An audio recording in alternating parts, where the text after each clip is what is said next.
Баршаларыңызға қайырлы күн достар. Үй жағдайында осындай бауырсақтар пісіретін боламыз. Менімен бірге болыңыздар. Енді ыдысымызға ұнымызды илеуіштен өткізіп шығамыз. Кеседе тұрған жылы суға бір ас қасық қант қосып араластырамыз және бір ас қасық дрожжын қосып араластырып, мұны 5 минутқа жылы жерге қойып қоямыз. Міне дайын болды. Енді осыны ұнға салып, қамыр елей бастаймыз. Жұмсақ болғаны дұрыс болады.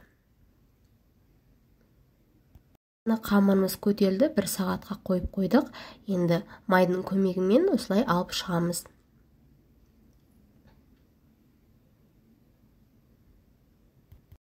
Және қамырымызды осылай оқтаумен жайып шығамыз.